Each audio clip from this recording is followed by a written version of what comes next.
বন্ধুগণ, এই শীতকালে এই রেসিপি না খাইলে পুরা শীতকালটাই আপনাদের মিস হয়ে যাবে। এর চাইতে বড় মিস আর একটাও নাই।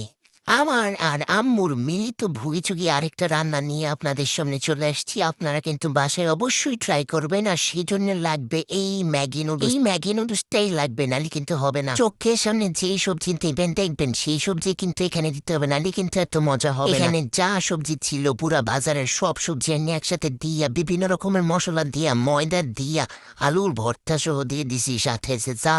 এবার এমন টেস্টি একটা মজার রেসিপি হবে, তারপরে সবকিছু একবার এইরকম করে মাখাইতে হবে। মনে মনে ভাববেন যে আপনার শত্রুরে আপনি চুলের মধ্যে দইরা এরকম করে পিডাইতেছেন, তাইলে এইরকম করে পিডাইতেন ওই চিন্তা করে খালি মাখাইবেন। তারপরে সিদ্ধ করা নুডলস গুলান্ডের সাথে দিয়ে আবার ওই চিন্তা ভাবনা করি ইচ্ছা মতো মাখাইবেন। তারপরে কড়াই ভর্তি করে দিয়ে দিলাম একেবারে খাঁটি তেল। তারপরে একদম এরকম বল বল কইরা একদম কড়াইয়ের মধ্যে দিয়ে দিছি পেঁয়াজুর মতো করে সব থ্যাঙ্কি টবক টবক টবক করে ফুটতেছে।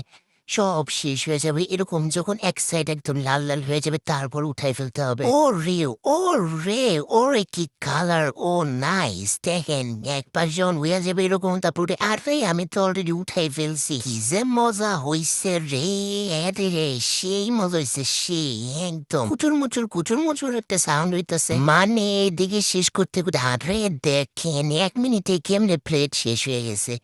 আর এদিকে আবার ভাজা হইতেছে, মানে 2 মিনিটও লাগবে না প্লেট শেষ হয়ে যেতে, এত মজার মজা।